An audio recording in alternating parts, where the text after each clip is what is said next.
Jack Marshman. Let's go to him here on Skype. There he Hi. is. Hey, Jack. Hello, mate. You right? Yeah. Yeah, How are good. you?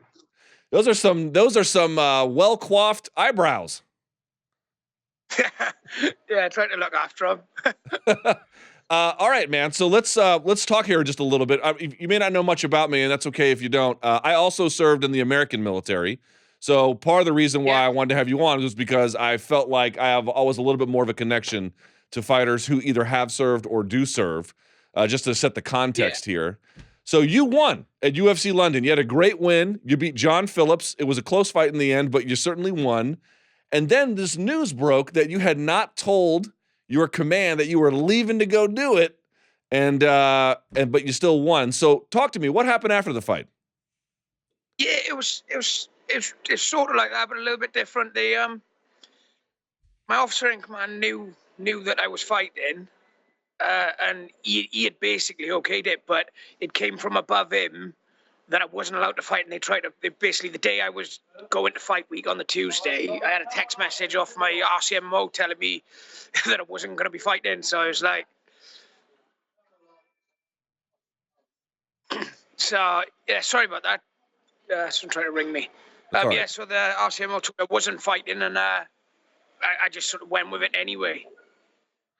All right, can you put your camera down just a little bit? As good as those eyebrows. There it is. Yeah. All right. Very good. Very good. Okay. So, but when you got back to, are you stationed active duty somewhere? Like, what happened? Yeah. Well, I'm in Colchester right now on my camp.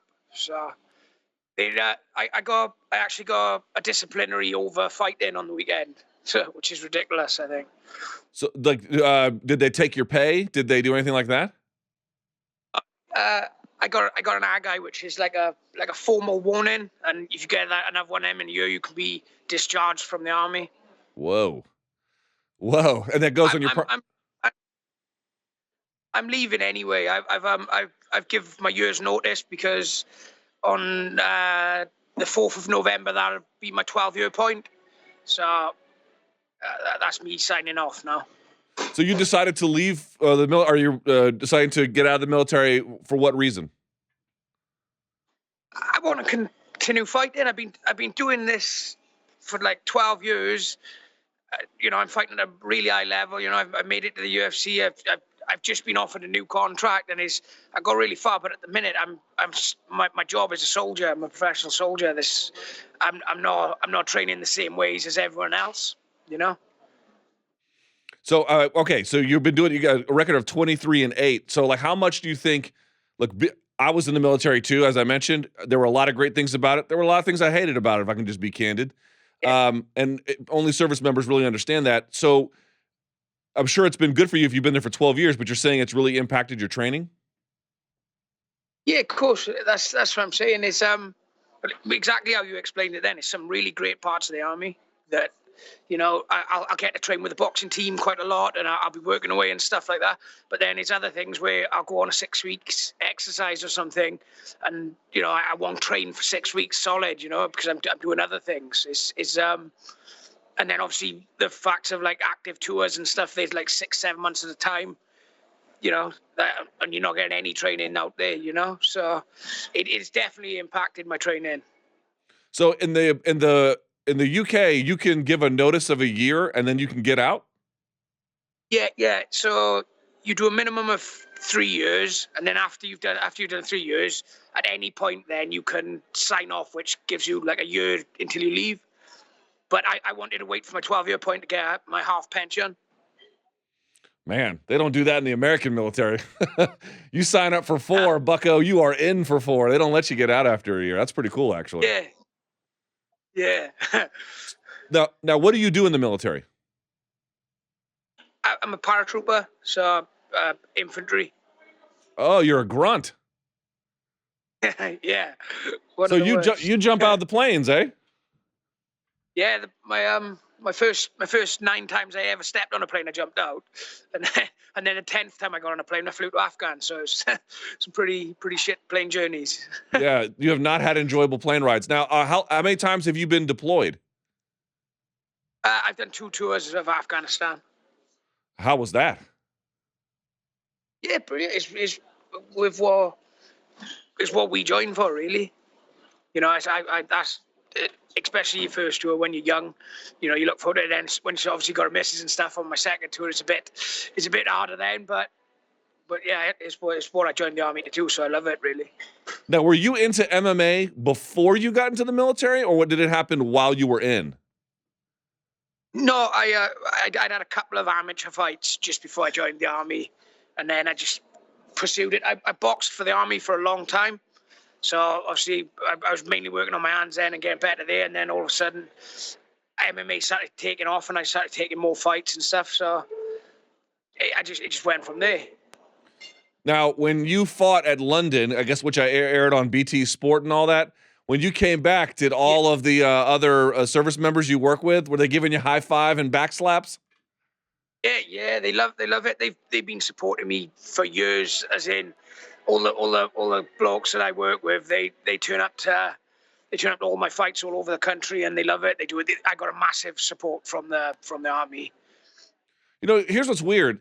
Tim Kennedy, I'm sure you knew who he was when he was fighting here. Yeah. Now he had something called the World Class Athlete Program, but the American Army has a division where they can let you do what you do, and you can go and fight, and you just still represent the military. Does the UK not have anything like that?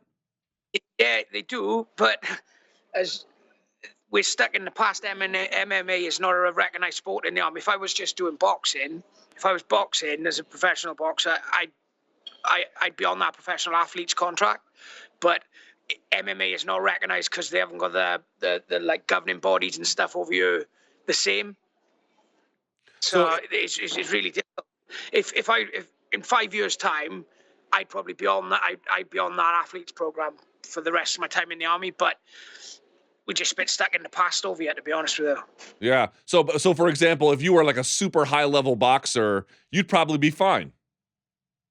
Yeah. The British Army got a fishing team. It's like any sport you can actually think of. They've got a sport to it, but they haven't got an MMA team, which is ridiculous. It's the fastest growing sport. That is. Have you ever talked to any of your central command about establishing something?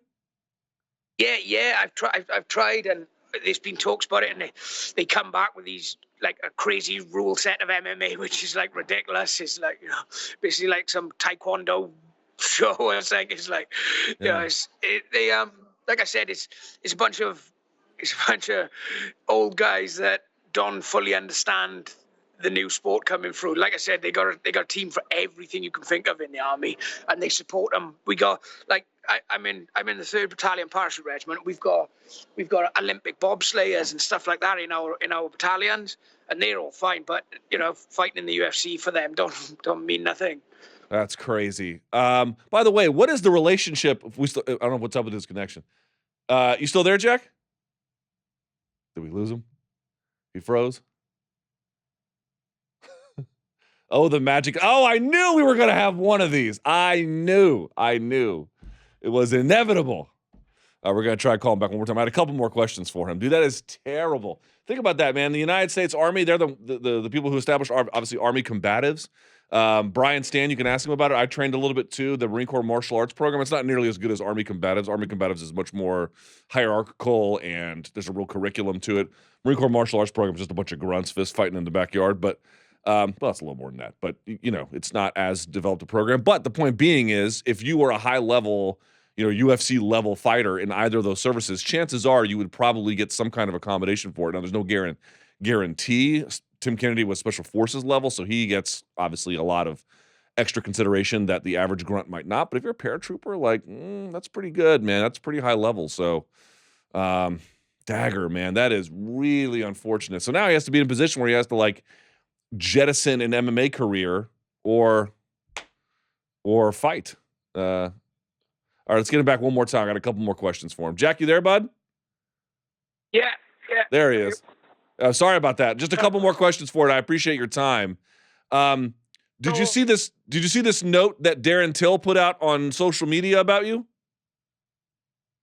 Yeah. I seen it on that during Fight Week. What did you make of it? Yeah, it was just really respectful, because I think all fighters understand what fighters go through, don't they? So it's just, I really appreciate him going out of his way to do it. He didn't have to, did he? But I think he fully understands what we go through. So Right on. All right, I'll end on this one. So you're in the Army, right? The British Army? yeah. So how much better are the Royal Marines than the British Army? That'd be ridiculous. How many British Marines in UFC? I think. Yeah. Oh, there was one. think- There was yeah, one. I think- There was one. Ooh. He's no longer in there, but he did come through. The bald guy, I forget his name. Martin Stapleton. Maybe that's it. Yeah. Yeah, but he only got on the fight now. Yeah, maybe He so. only got on the fight through, so I'm just saying there's only one part I've made it now. So. Well, look, you're a credit to the military. You're a credit to MMA. I'm sorry for some of the troubles you've gone through, but you're doing great things one way or the other, and we really appreciate your time, Jack. Thank you very much, Liv. I really appreciate it. There he Thanks is. for having me on. Yes, sir. I would say Semper Fi, but he's Army, so I'll just say, what do they say in the Army? Hula? They say other made-up words, something like that.